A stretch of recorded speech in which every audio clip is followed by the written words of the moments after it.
মনোবীক্ষণ polyclinic, চিকিৎসার জগতে এক দশক। এখন এখানে সব বিষয়ে ডাক্তারবাবু একসাথে তলায়। ফোন করুন 7477999515 এই নম্বরে। রানীতলায় ভারত বাংলাদেশ সীমান্তে বুনো শুয়োরের আক্রমণে গুরুতর আহত 2 শ্রমিক। মাঠে পাট কাটার সময় আক্রমণের মুখে পড়েন শ্রমিকরা। এর মধ্যে একজন মুর্শিদাবাদ মেডিকেল কলেজ হাসপাতালে চিকিৎসাধীন।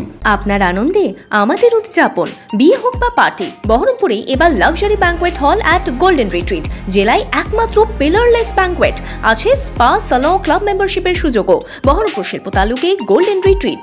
মাঠে কাজ করতে গিয়ে রানীতলা থানার নির্মলচর এলাকায় বুনো শুয়োরের আক্রমণে গুরুতর আহত হলেন 2 শ্রমিক।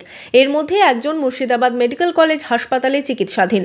জানা গিয়েছে, নির্মলচর এলাকায় শুক্রবার দুপুরে ভারত বাংলাদেশ সীমান্তে পদ্মার ধারে জমিতে পাট কাটছিলেন শ্রমিকেরা। সেই সময় একটি বুনো শুয়োর তাদের ওপর হামলা করে। গুরুতর আহত হন 2 জন। এর মধ্যে একজনকে মুর্শিদাবাদ মেডিকেল কলেজ হাসপাতালে ও অন্যজনকে রানীনগরে পাঠানো হয় চিকিৎসার জন্য। পাট কাটতে গেছিলাম, আর পাটের জমিতে ছিল, দেয়া মানুষ দেখে তেড়ে চলে এসেছে। এসে একদম একবার মেরেছি, আবার মারছিলাম, মদতে এক কপে কিছু হয়েছে না, মেরেছি আর একদম এসে মেরে দিয়েছি। কবে সেটা কামড়েছিল? কালকে। কয়জনকে? 2 জনকে কামড়েছে, আর একজন বহরমপুরে ভর্তি আছে। আহতদের অভিযোগ, এলাকায় বুনো শুয়োরের সংখ্যা দিনকে দিন বাড়ছে। এতেই আতঙ্কে রয়েছেন এলাকার বাসিন্দারা।